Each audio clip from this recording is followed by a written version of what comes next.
Assalamualaikum orang Indonesia, apa kabar semua? Ya, semoga baik-baik aja ya.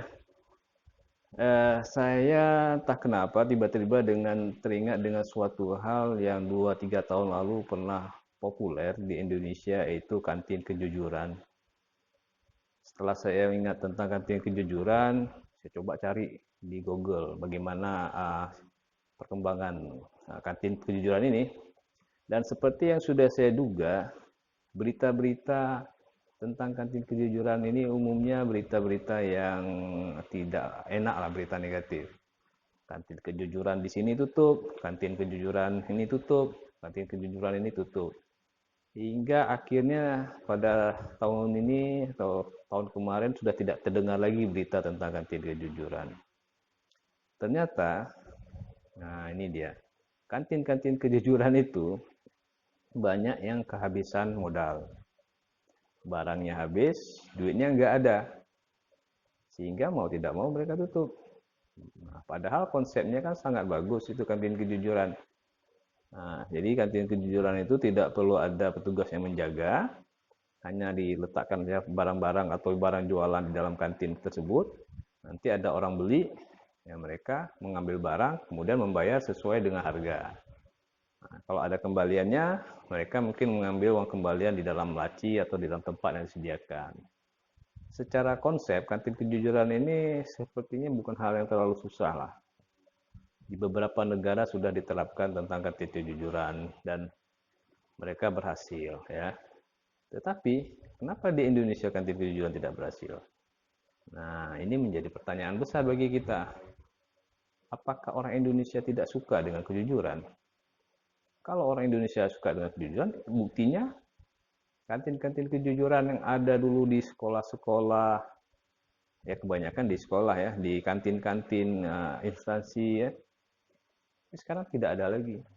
Dulu waktu peresmiannya itu gembar-gembor, pembukaan kantin kejujuran dihadiri oleh kepala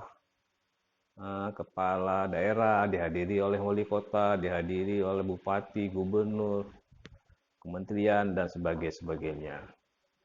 Memang pada saat kantin kejujuran diresmikan, hati kecil saya sudah bilang, ah ini mana ada lama nih, paling nggak lama lagi juga tutup.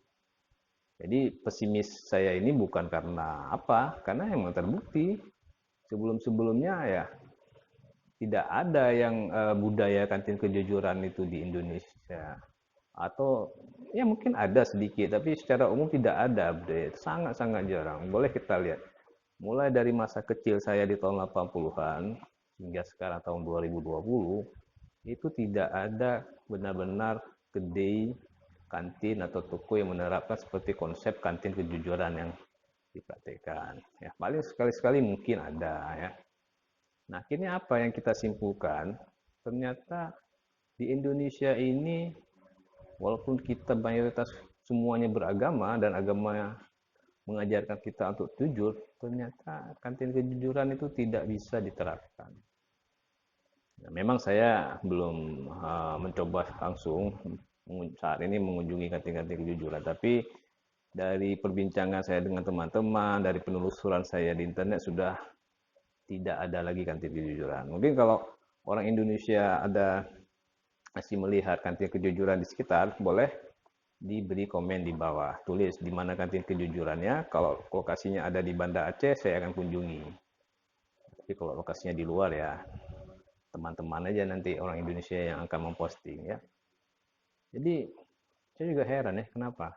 Seandainya kantin kejujuran ini bisa diterapkan, berapa banyak waktu yang bisa kita hemat, biaya yang bisa dihemat. Misalnya tidak perlu ada penjaga kantin, jadi tidak perlu ada setiap saat lah ya. Jadi penjaga kantin atau penjaga kedai dia bisa melakukan hal-hal yang lain. Atau kalau di supermarket yang agak besar, mereka tidak perlu banyak mempekerjakan karyawan. Jadi di apa istilahnya ya, di counter-counter tertentu tidak perlukan karyawan kecuali nanti ada konsumen yang membutuhkan ya. Saya rasa banyak sekali lah manfaatnya kalau kantin kejujuran atau sejenisnya bisa dijalankan di Indonesia ataupun di Aceh lah secara khususnya. Ya, tapi situasinya ya seperti ini. Mungkin kawan-kawan orang Indonesia punya pendapat kenapa kantin kejujuran tidak jalan. Silakan diberi komen di bawah. Saya ingin tahu gitu, kenapa ya. Oke orang Indonesia, terima kasih sudah nonton. Assalamualaikum.